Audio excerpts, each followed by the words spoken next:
Morning, मैं हूं मुक्ताल। बात करेंगे दोस्तों राजस्थान का इतिहास। दोस्तों राजस्थान के इतिहास में हमने बात कर ली थी दोस्तों, हमारा चौहान वंश चल रहा था जिसमें हमने अजमेर के चौहान और रणथंभौर के चौहानों की बात कर ली थी। आज दोस्तों जालोर के चौहान वंश की, जिसे हम सोनगरा चौहान भी बोलते हैं दोस्तों।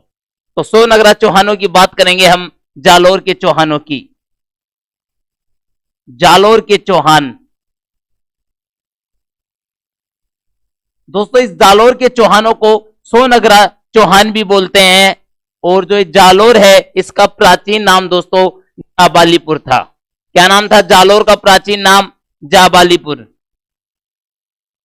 जाबालीपुर दोस्तों, ये जो जाबालीपुर है ये एक महर्षि थे, बहुत ही बड़े महर्षि जाबाली, उनके नाम पर ये जाबालीपुर नाम इनका पड़ा था। किसका? जालोर का।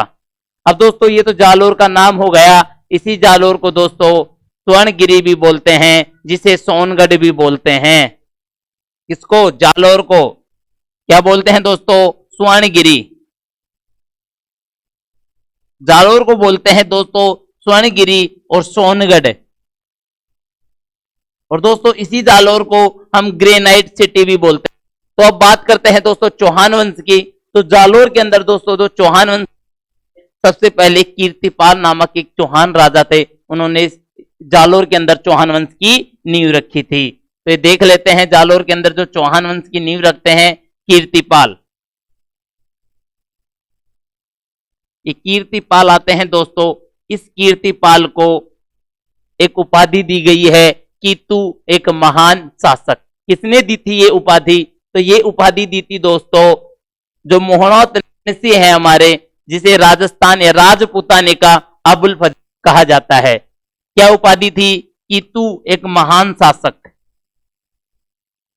कि तू एक महान शासक। किसने दी थी ये उपाधि? तो ये उपाधि दी थी मोहनोत नैणसी ने। मोहनोत नैणसी। दोस्तों जालोर के जो चौहान है उसकी स्थापना किसने की थी? कीर्तिपाल ने, जिसे हम कि तू एक महान राजा या एक महान शासक भी बोलते हैं। इसी की तू एक महान शासक किसने कहा था? मोहनोत नैणसी ने कहा था। इस मोहनोत नैणसी के दोस्तों दो ग्रंथ आते हैं। कौन कौन से हैं वो दो ग्रंथ? एक तो आता है मारवाड़ री परगनारी विगत। मारवाड़ री परगनारी विगत। और दूसरा आता है नैणसीरी ख्यात, मोहनोत नैणसीरी ख्यात। नैणसीरी ख्यात। दोस्तों जो मारवाड़ री परगनारी जो विगत है, इसे राजस्थान का गजेटियर जाता है। क्या कहा जाता है? राजस्थान का गजेटियर। इसे राजस्थान का गजेटियर इसे कहा जाता है दोस्तों मारवाड़ री परगनारी विगत को। और दोस्तों मोहनोत नैणसी को राजस्थान का अबुल कहा जाता है।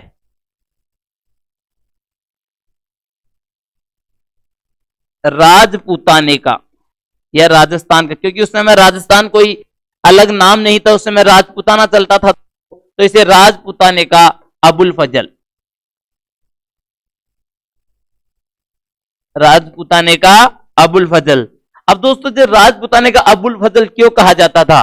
क्योंकि जो एक अबुल फजल नामक एक दोस्तों कवि थे या फिर इतिहासकार थे, जो मुगल वंश के राजा अकबर के दरबार के अंदर विद्वान थे, जिन्होंने अकबर नामक ग्रंथ लिखा था। तो दोस्तों जो मोहनोत नैणसी है, ये भी अबुल फजल की तरह ही दोस्तों इनकी जो शैली थी लिखने की, तो अबुल फजल की तरह थी। इसी वजह से इसे राजपूताने का अबुल फजल कहा जाता है।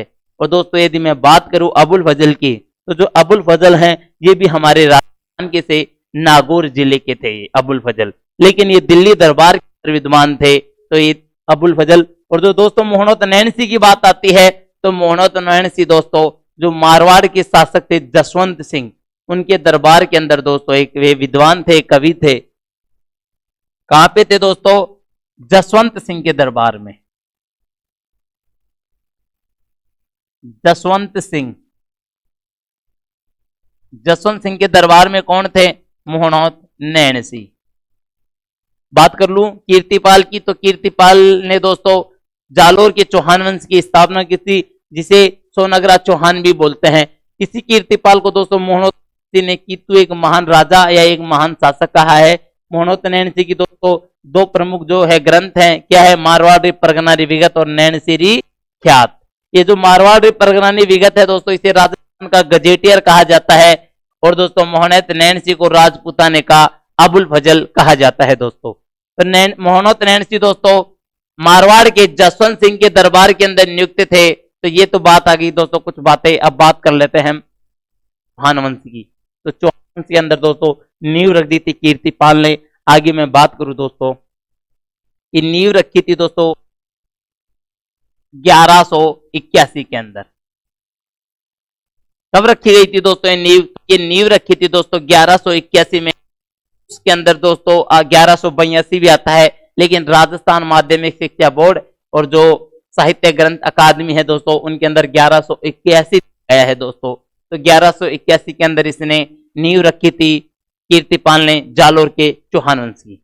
अब इसी में हम आगे बढ़ते हैं, जालोर की बात आती है। तो दोस्तों जालोर के एक प्रमुख शासक आते हैं जिसका नाम आता है दोस्तों उदय सिंह। क्या नाम आता है दोस्तों? उदय सिंह।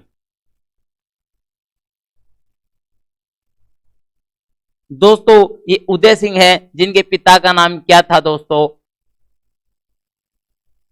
इनके पिता का नाम था समर सिंह, और इसी समर सिंह दोस्तों इनके पिता जो थे वो हमारे कीर्तिपाल थे, जो जालोर के चौहानों के संस्थापक थे दोस्तों। तो इस प्रकार से दोस्तों कीर्तिपाल का पुत्र आता है दोस्तों उदय सिंह, जिसे प्राथमिक जालोर के प्रारंभिक शासक के अंदर एक महान प्रतापी शासक बताया गया है दोस्तों। प्रतापी व शक्तिशाली शासक कौन था? प्रतापी और शक्तिशाली शासक था दोस्तों उदय सिंह। तो दोस्तों वीडियो अच्छा लग रहा है तो वीडियो को लाइक कीजिए, शेयर कीजिए, और यदि आप हमारे चैनल पर दोस्तों नए हो तो चैनल को सब्सक्राइब। दोस्तों इस उदय सिंह की बात आती है तो उदय सिंह का जो कार्यकाल आता है वो आता है 1205 से 1257 तक। ये उदय सिंह का कार्यकाल आता है दोस्तों। एक प्रतापी और शक्तिशाली शासक थे उदय सिंह। तो दोस्तों इस उदय सिंह के समय दोस्तों दिल्ली का सुल्तान था इल्तुतमिश। दिल्ली का सुल्तान था दोस्तों इल्तुतमिश। इस इल्तुतमिश को दोस्तों यह इल्तुतमिश जालोर पर आक्रमण करता है तो उदय सिंह इसे पराजित कर देता है। इसे इल्तुतमिश को पराजित करता है दोस्तों कौन? उदय सिंह। कब करता है? 1228 के अंदर दोस्तों। 1228 के अंदर इल्तुतमिश को दोस्तों पराजित कर देता है उदय सिंह। इल्तुतमिश की हार हो जाती है और वापस दिल्ली की तरफ लौट जाता है दोस्तों। जो उदय सिंह था जिसने इल्तुतमिश के दो राज्यों पर अधिकार कर लिया था, एक तो आता है दोस्तों हमारा मंडोर। दोस्तों इस मंडोर पर अधिकार किसने कर लिया था? उदय सिंह ने। और जो दूसरा शासन आता है दोस्तों तो वो आता है हमारा, इसके अंदर दूसरा शासन था दोस्तों मंडोर नाडोल। इन दो पर अधिकार कर लेता है। कौन करता है दोस्तों? उदय सिंह। और इल्तुतमिश को देता है, जो दिल्ली के अंदर दोस्तों मुगल वंश का शासक था इल्तुतमिश। नीचे लिख देता हूं दिल्ली शासक। इस इल्तुतमिश को पराजित करता है दोस्तों उदय सिंह, और इस पर मंडोर और नाडोल पर दोस्तों अधिकार हो जाता है किसका? उदय सिंह का। तो ये अधिकार हो गया है। अब इसी के अंदर दोस्तों आगे भी यदि मैं बात करूं तो हम आगे बढ़ते हैं। उदय सिंह का ही कार्यकाल है दोस्तों। उदय सिंह बात आती है दोस्तों उदय सिंह की, तो दिल्ली का शासक कौन होता है? दूसरा दिल्ली का शासक एक और होता है दोस्तों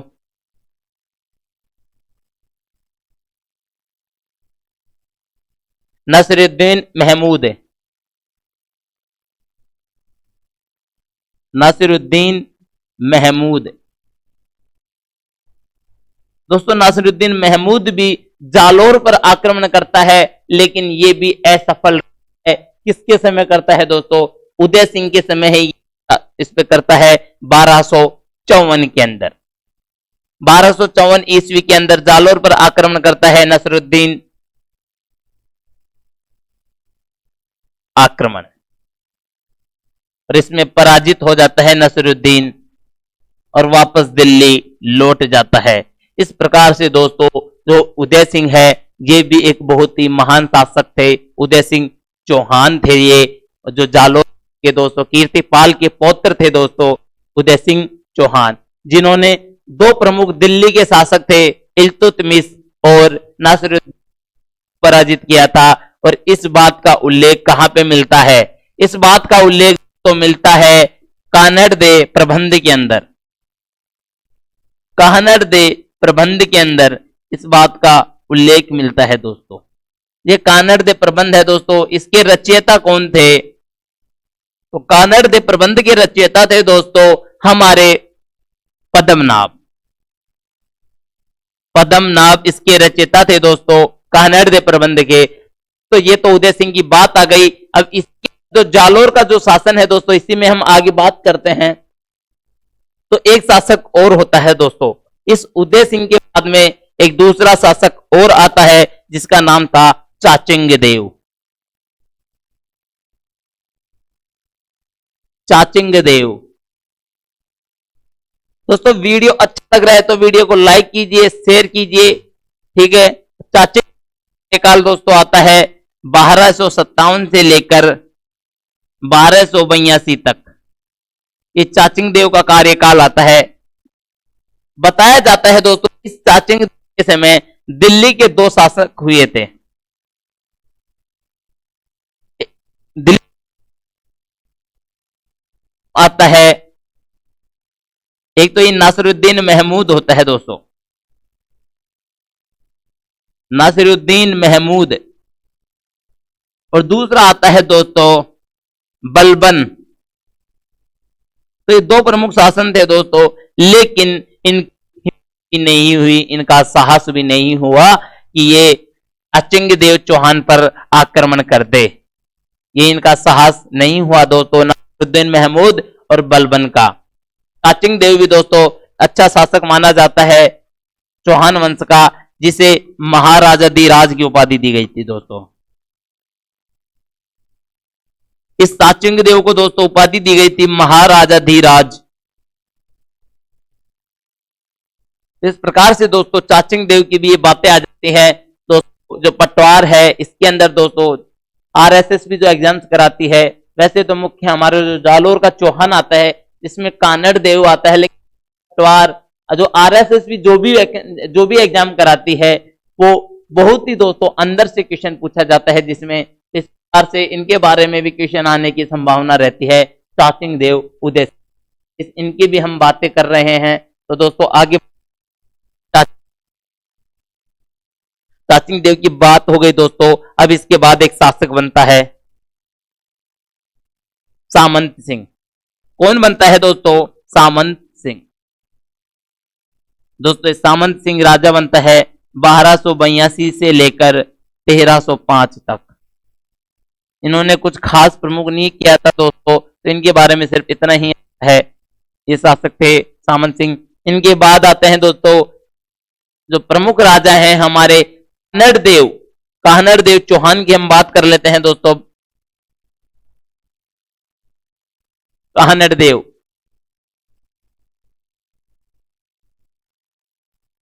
दोस्तों जालोर का जो शासक था वो कानड़ देव चौहान था, और दूसरी तरफ आता है दोस्तों दिल्ली का शासक। तो दोस्तों जो दिल्ली का शासक होता है कानड़ देव चौहान के समकालीन होता है दोस्तों खिलजी। एक मतलब है तो अलाउद्दीन खिलजी, और कानड़ देव चौहान है दोस्तों जालोर का शासक। कानड़ देव चौहान का कार्यकाल होता है दोस्तों 1305 से लेकर 1311 तक। ये शासनकाल होता है दोस्तों कानड़ देव चौहान का, और इसके समकालीन होता है दोस्तों दिल्ली के अंदर अलाउद्दीन खिलजी। बात कर लेते हैं दोस्तों 1305 की ही बात आती है। बात है दोस्तों 1305 की। अलाउद्दीन खिलजी की दोस्तों जो नीति थी, तो इसके तहत अलाउद्दीन खिलजी अपने सेनापति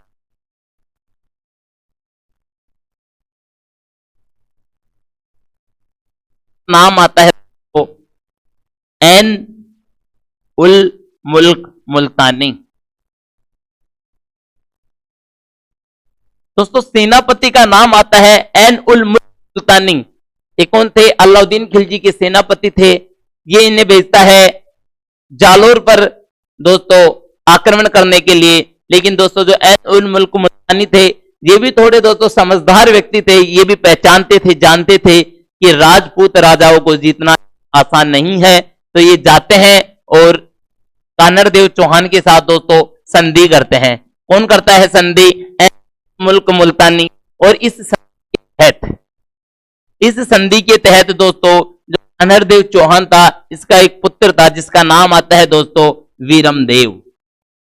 इस वीरमदेव को ले जाता है कौन? एन उल मुल्क मुल्तानी। कहां? दिल्ली दरबार में। किसके संधि के तहत दोस्तों? दिल्ली दरबार के अंदर ले जाता है वीरमदेव को। जो कानरदेव चौहान का पुत्र ये वीरमदेव किसे ले जाते हैं? दिल्ली दरबार के अंदर। और दोस्तों अलाउद्दीन खिलजी की एक पुत्री होती है जिसका नाम आता है दोस्तों फिरोजा। अब बात आती है दोस्तों फिरोजा और वीरमदेव की। जब वीरमदेव दिल्ली दरबार के अंदर प्रस्तुत होता है तो दोस्तों फिरोजा भी के अंदर मौजूद होती है। और जैसे ही वीरमदेव को देखती है दोस्तों तो उसकी दीवानी हो जाती है, पागल हो जाती है। क्योंकि वीरमदेव था जो राजपूत शासक था दोस्तों, हट्टा खट्टा और बहुत ही मजबूत, स्मार्ट, सुंदर दिखाई देता था दोस्तों। लंबाई भी बहुत ही ज्यादा थी, इसकी 6 फुट के आसपास लंबाई थी दोस्तों। तो हट्टा कट्टा, मजबूत और सुंदर दिखाई देता था वीरमदेव। तो फिरोजा का इस पे दिल आ जाता है। किस पर आ जाता है दिल? वीरमदेव पर। अब पहली नजर में ही प्यार हो गया दोस्तों फिरोजा को वीरमदेव से। फिरोजा वीरमदेव को चाहने लगी और वीरमदेव से एक दिन बोल देती है कि वीरमदेव मैं तुझसे शादी करना चाहती हूं।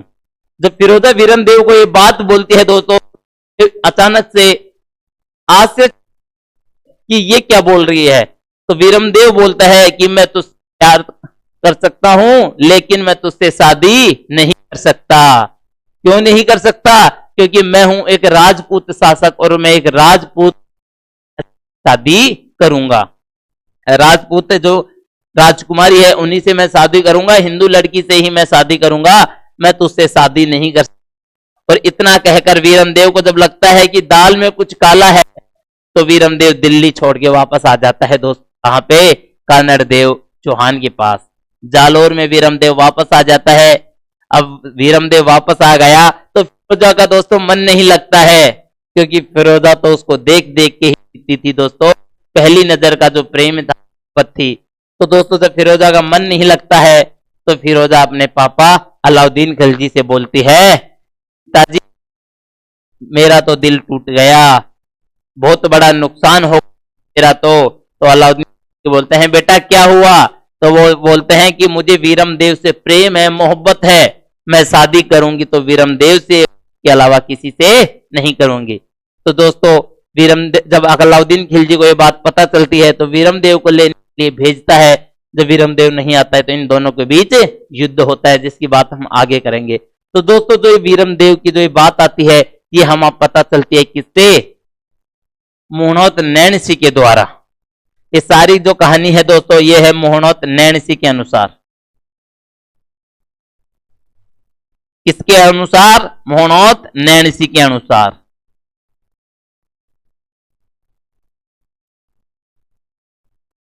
ये तो दोस्तों मोहनोत नैणसी के अनुसार हो गए।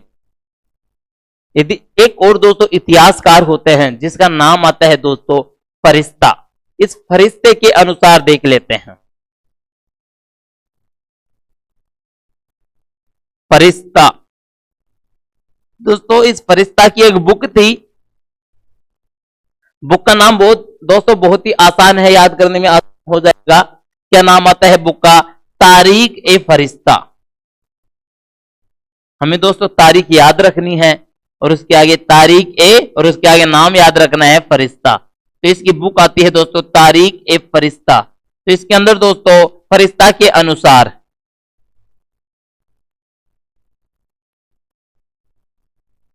दोस्तों फरिश्ता के अनुसार जो अलाउद्दीन खिलजी है और जो कानड़ देव चौहान है, इनकी है कि जो कानड़ देव चौहान है,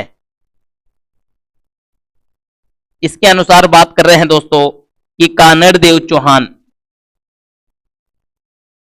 दिल्ली दरबार में जाता है,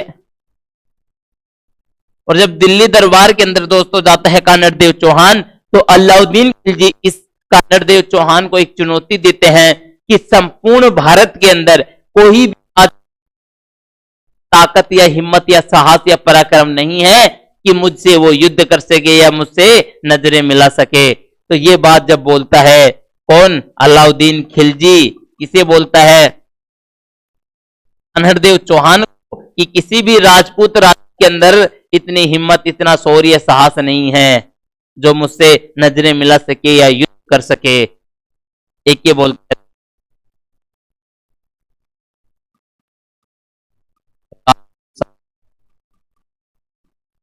साहस नहीं है, ये शौर्य नहीं है, इसे बोलता है अलाउद्दीन कानड़ देव चौहान को। दोस्तों जब ये कानड़ देव चौहान को ये चुनौती देता है, तो कानड़ देव चौहान से दोस्तों ये चुनौती सहन नहीं कर सकता, और उसे भी चुनौती वापस दे के आ जाता है, और जालोर वापस आ जाता है, कहता है अलाउद्दीन खिलजी यदि तेरे में हिम्मत शौर्य पराक्रम है तो आजा और युद्ध कर ले। ये बात आती है दोस्तों फरिश्ता के अनुसार। दोस्तों एक आता है, वो आता है दोस्तों कानड़ देव प्रबंध। क्या है दोस्तों, कानड़ देव प्रबंध।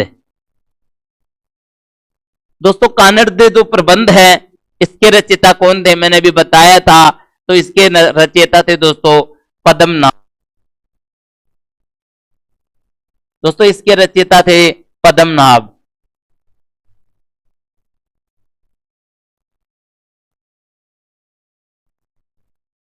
पद्मनाभ कानड़ के रचयिता थे दोस्तों। इस पद्मनाभ के अनुसार दोस्तों जो अलाउद्दीन खिलजी है, अलाउद्दीन खिलजी की सेना दोस्तों गुजरात आक्रमण के लिए जाती है, क्योंकि अलाउद्दीन खिलजी की दोस्तों साम्राज्यवादी नीति थी। तो गुजरात आक्रमण के लिए जब एक ही सेना जाती है, तो दोस्तों जो जालोर था वो एकमात्र मार्ग था, रास्ता था जो गुजरात या फिर दक्षिण मालवा की तरफ जाने का रास्ता था। तो एक सेना जब गुजरात आक्रमण के लिए जाती है तो जालोर से जाती है दोस्तों। कहां से, जालोर होकर जाती है। तो जो कानड़ देव चौहान है दोस्तों, सेना को वहां से जाने ही देते हैं। कानड़ देव एक की सेना को जाने नहीं देते,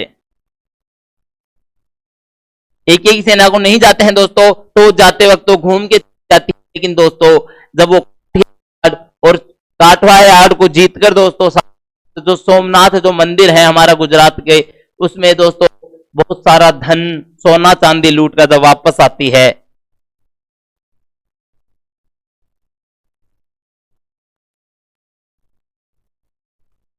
दोस्तों एक की सेना जो काठियावाड़ है, काठियावाड़ वह सोमनाथ मंदिर को लूटकर, काठियावाड़ और सोमनाथ को लूटकर दोस्तों जब वापस आती है, तो दोस्तों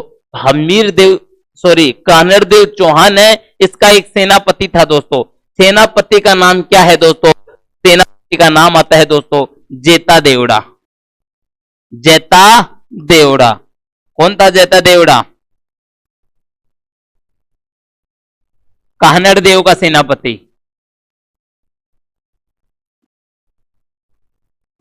एक कानड़ देव का सेनापति था दोस्तों जेता देवड़ा। इसने अपनी सेना के साथ इस जो अलाउद्दीन खिलजी की सेना थी, इनके साथ दोस्तों युद्ध कर लेता है, और इनसे जो ये लूट लेता है सोना चांदी या छीन लेता है। जो अलाउद्दीन खिलजी की सेना थी ये भाग जाती है दोस्तों दिल्ली की तरफ, और जो माल था जो जेता देवड़ा कानड़ चौहान ने दोस्तों इससे छीन लिया था। तो दोस्तों ये भी कारण बताया जाता है अलाउद्दीन खिलजी के साथ कानड़ देव चौहान का युद्ध। तो ये बातें हैं दोस्तों फरिश्ता के अनुसार बताया जाता है कि अलाउद्दीन खिलजी ने दोस्तों राजपूत राजाओं को चुनौती दी थी। और जो कानड़ प्रबंध है दोस्तों, इसके अनुसार बताया जाता है कि अलाउद्दीन की सेना दोस्तों जब गुजरात जाती है तो उस समय कानड़ देव चौहान ने उस पर आक्रमण किया था। साथ ही साथ दोस्तों जब वो काठियावाड़ और सोमनाथ के मंदिर को लूट के आती है, लूटपाट का जो धन था वो छीन लिया था किसने? कानड़ देव चौहान के सेनापति जैता देवड़ा ने। दोस्तों बात इस प्रकार से तो बात कर रहे हैं दोस्तों एक के जो अलाउद्दीन खिलजी है जालोर आक्रमण के कारण, जालोर पर आक्रमण के कारण क्या क्या थे ये बात करते हैं। तो दोस्तों अलाउद्दीन खिलजी के जालोर आक्रमण के कारण तो जो थे वो हम इनकी बात कर लेते हैं कि क्या क्या कारण थे। तो पहला कारण तो यही आता है दोस्तों कि अलाउद्दीन खिलजी की साम्राज्यवादी नीति, साम्राज्यवादी नीति पहला कारण तो यही था दोस्तों, क्योंकि दोस्तों जो अलाउद्दीन खिलजी है इसकी साम्राज्यवादी नीति थी, अपने साम्राज्य का ये विस्तार करना चाहता था। है अलाउद्दीन खिलजी की नीति।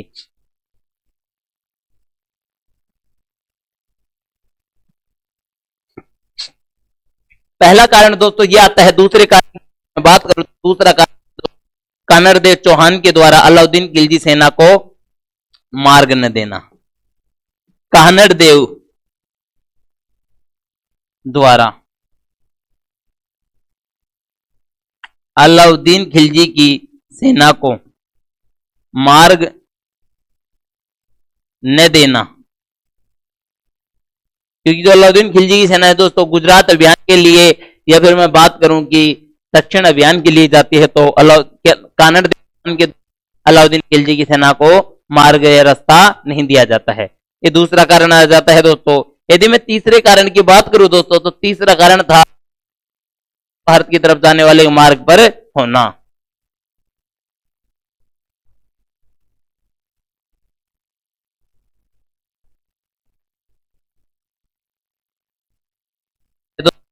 अभियान की बात की। तीसरा कारण था दोस्तों अलाउद्दीन खिलजी की सेना से लूटपाट का धन छीनना। ये धन किसने छीना है दोस्तों? तो कानड़ देव का सेनापति था देवा कोपड़ा, उसके द्वारा दोस्तों जैता देवड़ा उसके द्वारा ये दोस्तों ये किया गया था अलाउद्दीन खिलजी की सेना से। चौथा जो कारण था दोस्तों वो था जालोर दुर्ग की महत्वता।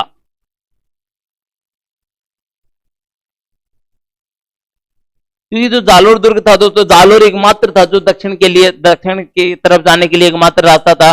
जालोर से होकर ही आपको जाना पड़ता था। कुछ कारण आ जाते हैं। अब बात हम करते हैं दोस्तों अलाउद्दीन खिलजी और रणथंभौर के जो हमारे जालोर के शासक थे चौहान, उनके मध्य युद्ध। बात आती है दोस्तों 1308 की। इधर तो आता है दोस्तों कानड़ देव,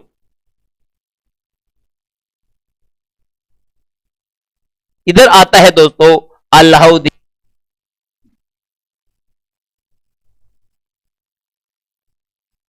बात है 1308 की।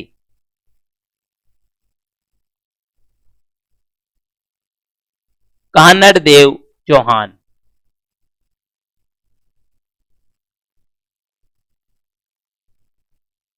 तेरह सौ आठ की बात है दोस्तों। अलाउद्दीन अपने सेनापति उद्दीन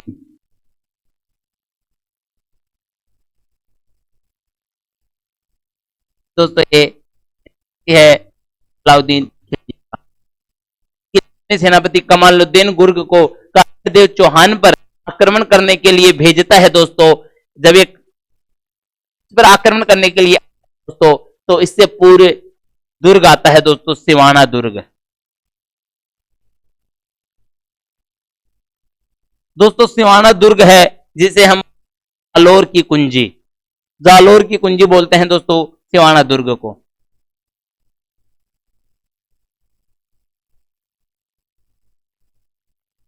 क्योंकि दोस्तों जालोर को जीतने के लिए उससे पहले सिवाना के दुर्ग को जीतना जरूरी है, क्योंकि इसी से होकर जालोर दुर्ग का मार्ग आता था। तो दोस्तों कमालुद्दीन गुर्ग है जो सिवाना दुर्ग पर आक्रमण करता है।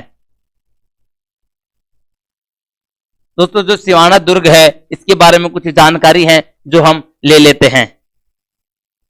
दोस्तों जो सिवाना दुर्ग है ये बाड़मेर के अंदर स्थित है। कहां स्थित है दोस्तों सिवाना दुर्ग? सिवाना दुर्ग दोस्तों बाड़मेर के अंदर है। सिवाना दुर्ग का निर्माण किसने करवाया था? तो इसका निर्माण करवाया था दोस्तों वीर नारायण पंवार ने। वीर नारायण पंवार निर्माण करवाया था दोस्तों वीर नारायण पंवार ने। और सिवाना दुर्ग दोस्तों बाड़मेर के अंदर स्थित है। साथ ही साथ दोस्तों इसे जालोर की कुंजी कहा जाता है। अब दोस्तों बात कर लेते हैं सिवाना दुर्ग के जो शासक थे उस समय।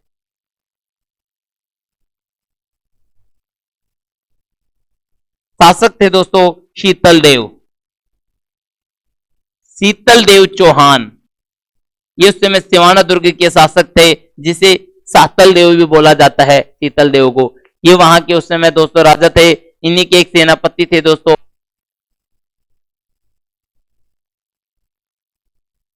सैनिक बोलते हैं दोस्तों, सेनापति नहीं थे, इन्हीं के एक सैनिक थे दोस्तों जिनका नाम क्या आता है तो भावल दोस्तों। क्या नाम आता है दोस्तों? पंवार, सॉरी भावला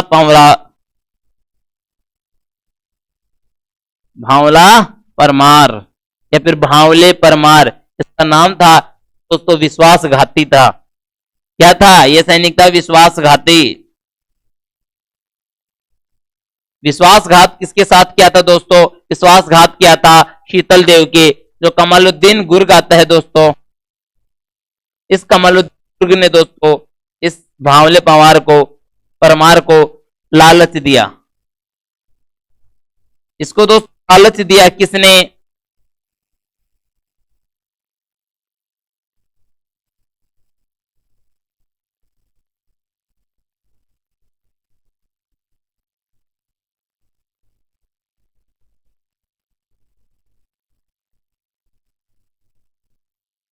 दोस्तों लालच दिया कमालुद्दीन गुर्ग ने।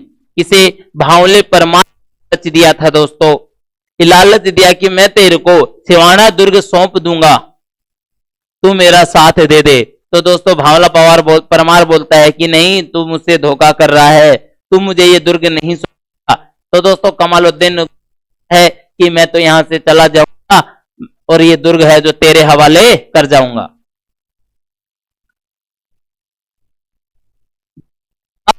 है तो भावना जो परमार था दोस्तों, इसने धोखा कर दिया किसके साथ? शातल देव के साथ। और जो जलकुंड हैं, जलकुंडों के अंदर दोस्तों गोरक्त मिला दिया। अब दोस्तों इन जलकुंडों के अंदर दोस्तों गोरक्त मिल गए तो पानी की कमी हो गई, और जो दोस्तों जो खाने का भोजन कमी हो गई, क्योंकि इसने भोजन में या खाद्यान्न के अंदर दोस्तों गोमांस मिला दिया था, तो भोजन में भी कमी आ गई। तो दोस्तों शातल देव को द्वार जो है सिवाना दुर्ग है उसके द्वार खोलने पड़े थे। और जब द्वार खोलता है शातल देव तो केसरिया पहन के बाहर आता है और अपनी सेना के साथ युद्ध करता है कमालुद्दीन गुर्गी की सेना के साथ। और शातल देव दोस्त इस युद्ध के अंदर वीर गति को प्राप्त हो जाता है। शीतल देव या शातल देव एक ही बात है दोस्तों। ये शीतल देव है जो वीर गति को प्राप्त हो जाता है। शीतल देव दोस्तों वीर गति को प्राप्त हो जाता है। जो तो है मैणा दे, पत्नी थी दोस्तों मैणा दे। ये मैणा दे भी दोस्तों जोहर कर लेती है।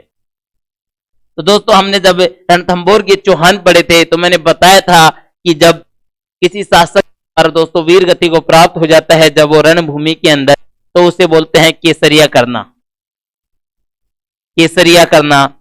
और जब दोस्तों पत्नी और जो रानी होती हैं उनके द्वारा दोस्तों जब जोहर कर लिया, आत्म सम्मान की खातिर जोहर कर लिया जाता है, तो ये दोनों चीजें होती हैं दोस्तों। तो ये होता है दोस्तों साका। तो राजस्थान का जो तीसरा शाखा है वो सिवाना बाड़मेर का शाखा आता है। राजस्थान का तीसरा शाखा कौन सा आता है दोस्तों? सिवाना बाड़मेर का शाखा, जिसमें शीतल या सातल देव दोस्तों रणभूमि के अंदर वीर गति को प्राप्त हो जाता है और पत्नी मैना दे ने अनेक जो रानी उनके मिलकर जोहर कर लिया था। तो ये तीसरा शाखा आता है दोस्तों। हमने पढ़ा था पिछले टॉपिक रणथंभौर के चौहान में दोस्तों।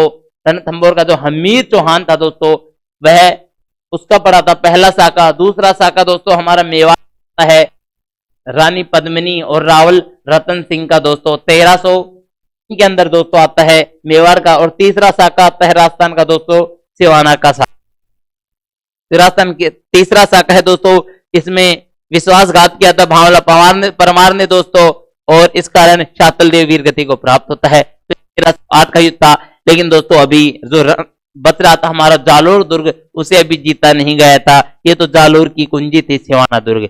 अब बात आगे करते हैं दोस्तों। यहाँ दोस्तों जो देव है दोस्तों अपनी सेना को भेजता है बाद में, और इससे जो कमालुद्दीन गुर्ग है इससे सिवाना दुर्ग को भी छुड़ा लेता है, और जो अलाउद्दीन खिलजी आती है वापस आती है दोस्तों। दोबारा आक्रमण होता है। कब होता है दोबारा आक्रमण? 1311 के अंदर। इधर होता है दोस्तों काहनड़ देव। और बात कर लूं इधर, तो इधर आता है दोस्तों अलाउद्दीन खिलजी। आती है दोस्तों 1301 की बात आती है दोस्तों 1311 की। दोबारा आक्रमण करता है। इस बार आक्रमण दोस्तों करता है जालोर पर। कौन करता है? अलाउद्दीन खिलजी करता है दोस्तों। कान्हड़ देव चौहान का एक सेनापति होता है जिसका नाम आता है दोस्तों बीका राजपूत दहिया। बीका राजपूत दहिया, सरदार बीका राजपूत दहिया, जिसे हम या राजपूत दहिया बीका भी बोल सकते हैं या बीका दहिया राजपूत बोल सकते हैं दोस्तों, एक ही बात है। तो इसका सेनापति था दोस्तों। जो राजपूत शासक थे इससे जीतना इतना भी आसान नहीं था। इनका शौर्य पराक्रम की चर्चे दूर दूर तक थे, क्योंकि जो राजपुताना थी दोस्तों वीरों की भूमि थी, राजपूत शासकों की भूमि थी, जहां वीरों के साथ वीरांगनाओं ने भी अपना पूरा बलिदान दिया था, पूरा सहयोग दिया था। तो दोस्तों राजपूताना की धरती थी, इतनी आसानी से भी हार नहीं मानने वाली थी। ये तो कुछ विश्वासघाती सैनिक या फिर सेनापति हो गए, जिनसे कारण राजपूताना का जो है शासकों ने हार हो गई या फिर वीर गति को प्राप्त हो गए दोस्तों। तो यहां भी यही होता है दोस्तों। जो कमालुद्दीन दोस्तों अलाउद्दीन खिलजी है, साथ में कमालुद्दीन गुर्ग भी आता है दोस्तों।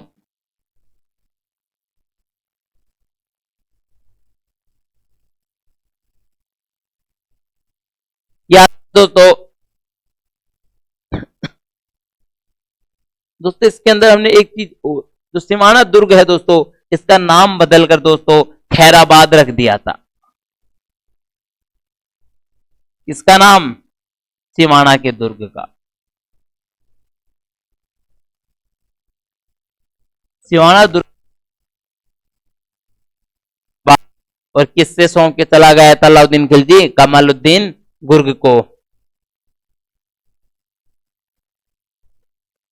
कमालुद्दीन को सौंप दिया था दोस्तों। ये चीज हमने छोड़ दी थी।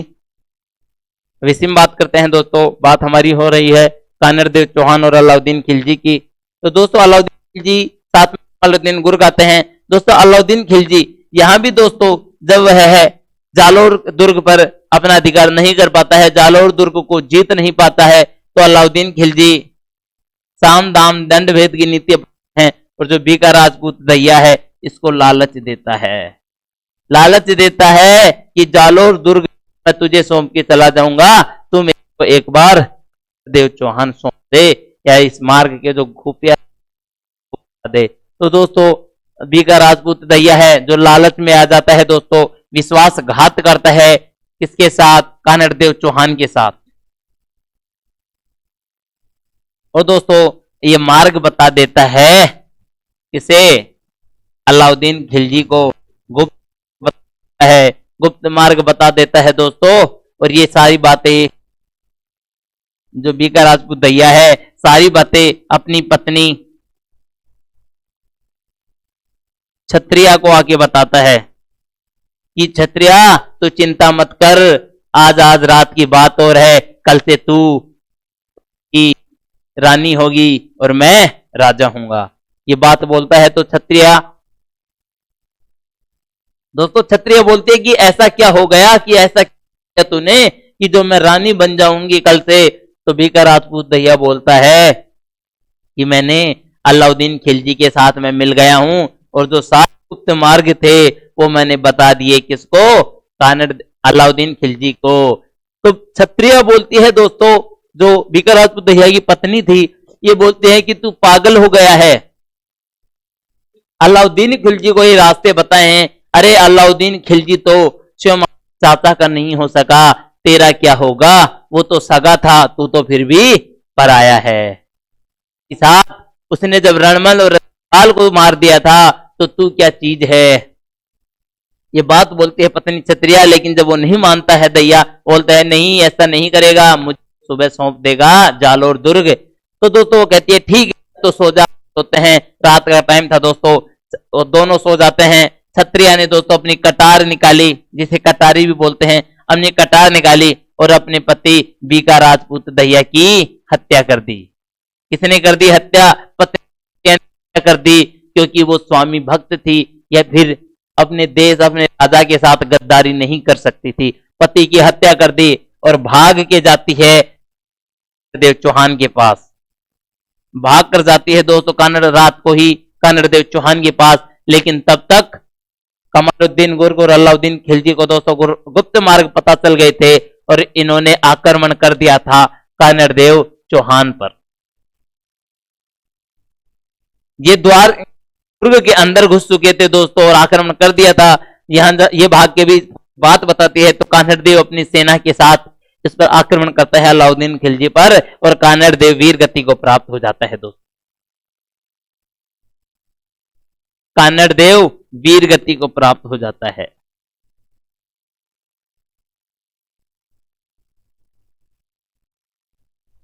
कानड़ देव युद्ध करता हुआ दोस्तों वीर गति को प्राप्त हो जाता है। कान्हड़ देव की दोस्तों जो पत्नी आती है जयमल दे, वह जोहर कर लेती है। जयमल दे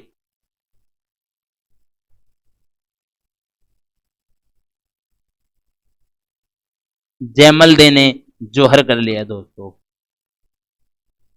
और जालोर का पहला शाखा, जालोर का दोस्तों मैं बात कर रहा हूं, जालोर का पहला शाखा, जालोर का पहला शाखा होता है। किसने किया था, जालोर का पहला शाखा किसने किया दोस्तों, तो जालोर का पहला शाखा किया था। वीर गति को प्राप्त हो गए थे कानड़ देव चौहान और पत्नी जयमल दे ने जोहर कर लिया था। जालोर का पहला शाखा हो जाता है दोस्तों। तो इस प्रकार से दोस्तों जो राजपूत राजा थे हमारे, उन्होंने कभी भी हार नहीं मानी है दोस्तों, हमेशा शौर्य और वीर प्रतीक थे, हमेशा अपना बलिदान दिया, कभी भी उन्होंने हार नहीं मानी। ये तो कुछ तुच्छ लोग थे दोस्तों, कुछ सेनापति ने लालच के अंदर आके विश्वासघात कर दिया अपने राजाओं के साथ, वरना हमारे राजपूत जो शासक थे, राजपूताना के दोस्तों अभिमान थे, गर्व था। तो यह आती है दोस्तों कानड़ देव चौहान वीर गति को प्राप्त हो जाता है दोस्तों का जो कारण, जो मुख्य कारण था वो कानड़ देव चौहान था, लेकिन साथ ही साथ मोहनत नैन्सी के अनुसार मुख्य कारण क्या था, प्रेम आका वीरम देव से, फिरोजा का वीरम देव से प्रेम। तो वीरम देव दोस्तों बच जाता है और भाग के चला जाता है कहां, आशापुरा देवी माता के पास। आशापुरा देवी, आशापुरा मंदिर के पास चला जाता है दोस्तों। जो आशापुरा देवी है दोस्तों, मैंने पहले भी जब वासुदेव चौहान पढ़ रहे थे तो मैंने बताया था ये आशापुरा जो माता है ये चौहानों की क्या है, चौहानों की कुलदेवी। कौन से चौहानों की, जालोर के चौहानों की दोस्तों, जालोर के चौहानों की, जालोर के चौहानों की कुलदेवी कौन है, आशापुरा माता। तो ये वीरम देव दोस्तों यहां आ जाता है और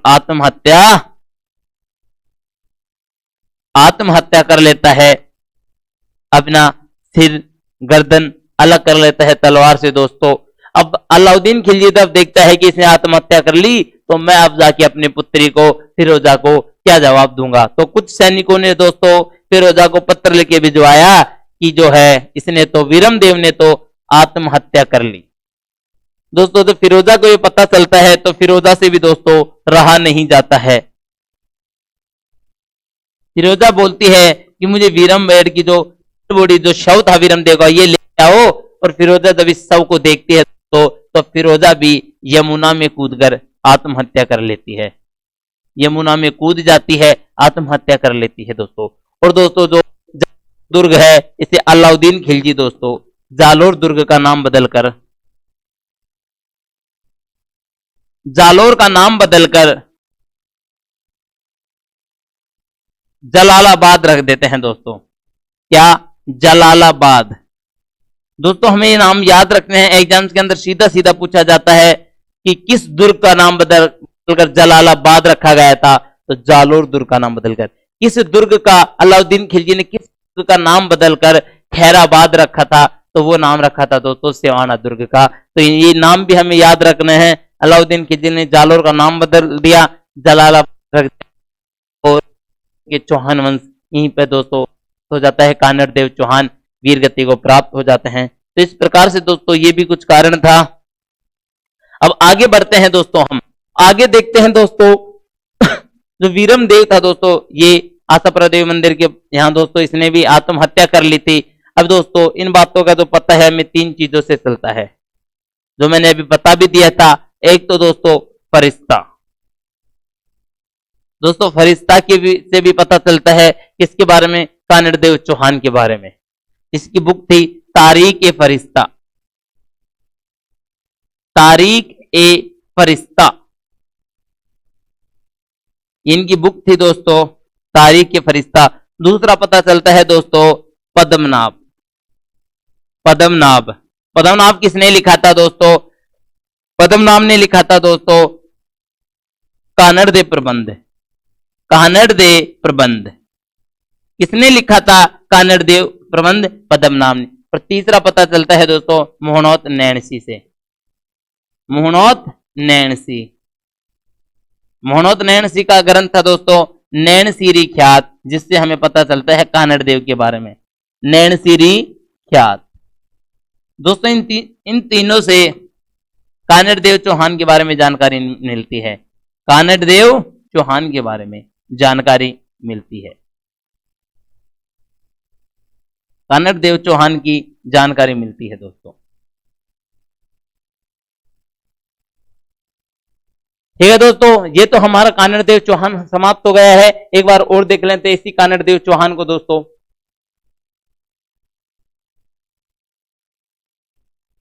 दोस्तों जो चार कारण थे जालोर पर आक्रमण करने के, वो थे अलाउद्दीन खिलजी की साम्राज्यवादी नीति, कानड़ देव चौहान के द्वारा अलाउद्दीन खिलजी की सेना मार्ग न देना, क्योंकि जब वो गुजरात विजय के लिए जाती है तो कानड़ देव मार्ग देने से मना कर देते हैं, और वापस लौटते समय अलाउद्दीन खिलजी की जो सेना है उसे जो लूटपाट का धन था उससे छीन लिया जाता है। और जालोर दुर्ग की दोस्तों जो महत्वता थी के लिए तरफ जाने के लिए एक मार्ग था दोस्तों, ये भी कारण आता है दोस्तों। 1308 की बात है, कानड़ देव चौहान और दूसरी तरफ से अलाउद्दीन खिलजी अपने सेनापति कमालुद्दीन गुर्ग को जालोर पर दोस्तों आक्रमण करने के लिए भेजता है, लेकिन मार्ग के अंदर दोस्तों आता है सिवाना दुर्ग, बाड़मेर का दुर्ग है सिवाना, जिसे जालोर की कुंजी बोला जाता है दोस्तों। जालोर पर आक्रमण करने से पहले दोस्तों इस सिवाना दुर्ग पर आक्रमण करना जरूरी है। तो सिवाना दुर्ग पर दोस्तों कमालुद्दीन आक्रमण करता है, नहीं जीत पाता है, तो जो भमाल परमार था दोस्तों इसे अपनी तरफ मिला लेता है, और भमाल परमार को जब मिला जाता है दोस्तों तो इसे देता है, तो दोस्तों लालच दे देता है जब भमाल परमार, तो वह गोरख मिला कुंडों के अंदर सामग्री, उसमें गोमांस, जिससे दोस्तों यहाँ का जो शासक था सिवाना का शातल देव चौहान या शीतल देव चौहान, वह दुर्ग के मार्ग खोल देता है दोस्तों। युद्ध होता है जिसमें शीतल देव चौहान प्राप्त हो जाता है, पत्नी मैना देने जोहर, और राजस्थान का तीसरा शाखा होता है, और जालोर सिवाना का पहला शाखा। दोस्तों जो सिवाना दुर्ग है जिसे जालोर की कुंजी भी बोला जाता है, साथ ही साथ यह बाड़मेर के अंदर है दोस्तों। सिवाना दुर्ग का निर्माण करवाया था वीर नारायण पवार ने दोस्तों, इस सिवाना दुर्ग को ही बोला जाता है मारवाड़ के राजाओं की शरण स्थली। मारवाड़ के राजाओं की शरण स्थली बोला जाता है सिवाना दुर्ग को, क्योंकि मारवाड़ राजाओं पर दोस्तों जब भी कोई मुसीबत आई है वो यहाँ सिवाना दुर्ग में आके छुप जाते थे, तो मारवाड़ राजाओं की शरण स्थली भी सिवाना दुर्ग को बोला जाता है। दोस्तों आगे बात कर लूं मैं इसी की, तो दोस्तों शातल देव ने वीर गति को प्राप्त हो गया था, जिसे केसरिया बोलते हैं। पत्नी मैनादे ने जौहर कर लिया था। राजस्थान का तीसरा साका था दोस्तों, और जो सिवाना का पहला साका है दोस्तों अलाउद्दीन खिलजी इस सिवाना दुर्ग का नाम बदल के खैराबाद रख जाते हैं और कमलुद्दीन दुर्ग को सिवाना दुर्ग सौंप जाते हैं। आगे बात करते हैं दोस्तों 1311 की, तो दोस्तों 1311 में अलाउद्दीन खिलजी दोबारा आक्रमण करता है। इस बार आक्रमण दोस्तों जालोर दुर्ग पर किया जाता है। तो दोस्तों कानड़देव चौहान का जो सेनापति था एक सरदार बीका राजपूत दहिया, जिसे कमालुद्दीन गुर्ग और अलाउद्दीन खिलजी के द्वारा लालच दिया जाता है और राजपूत दहिया के द्वारा गुप्त मार्ग बता दिए जाते हैं। लेकिन दोस्तों राजपूत तो दहिया की पत्नी थी छत्रिया, जब इसे इस बात का पता चलता है कि पति ने विश्वासघात किया है तो वह इसे कटार के साथ हत्या कर देती है और भागकर कानड़देव को बताती है। लेकिन जब तक देर हो चुकी थी, अलाउद्दीन खिलजी जालोर दुर्ग में प्रवेश कर चुका था और दोस्तों कानड़देव चौहान लड़ते हुए वीर गति को प्राप्त हो जाता है। कानड़देव चौहान की पत्नी दोस्तों जयमल दे जौहर कर लेती है और ये जालोर का पहला साका था। कहां का दोस्तों? जालोर का पहला साका था। दोस्तों जो कानड़देव चौहान का पुत्र आता है जिसका नाम था वीरम देव, ये बच जाता है, यहां से निकलकर ये चला जाता है दोस्तों कहां पर? आशापुरा देवी के पास, जो जालोर के चौहानों की कुल देवी थी। दोस्तों जालोर के चौहानों की कुल देवी कौन थी दोस्तों? तो वो थी हमारी आशापुरा माता। तो इसके पास चला जाता है दोस्तों और जाकर यहां आत्महत्या कर लेता है। दोस्तों जब अलाउद्दीन खिलजी की पुत्री फिरोजा को पता चलता है, क्योंकि उनका तो दोस्तों प्रेम थी, मोहब्बत थी, पहला प्यार थी, जिंदा भी कैसे रहती साहब, क्योंकि जो इसके प्रेमी थे उसने तो आत्महत्या कर ली। तो इस प्रकार से दोस्तों फिरोजा भी यमुना में कूदकर आत्महत्या कर लेती है और दोस्तों अलाउद्दीन खिलजी इस जालोर दुर्ग का नाम बदलकर जलालाबाद रख देते हैं। दोस्तों फरिश्ता और जो पद्मनाम और जो मोहनत नैणसी है, इन तीनों के द्वारा दोस्तों पता चलता है कानड़देव चौहान की जानकारी हमें प्राप्त होती है। दोस्तों फरिश्ता ने दोस्तों तारीख फरिश्ता लिखी थी, कानड़देव दोस्तों पद्मनाम ने कानड़देव प्रबंध लिखा था और जो मोहनत नैणसी है इसकी नैणसी ख्याति, इन तीनों के अंदर कानड़देव चौहान के बारे में हमें जानकारी मिलती है। और दोस्तों जो है जालोर के चौहान है वो यहाँ पे समाप्त होते हैं। दोस्तों आज के लिए सिर्फ इतना ही, आगे मिलते हैं हम नेक्स्ट वीडियो के अंदर। दोस्तों जय हिंद, जय भारत।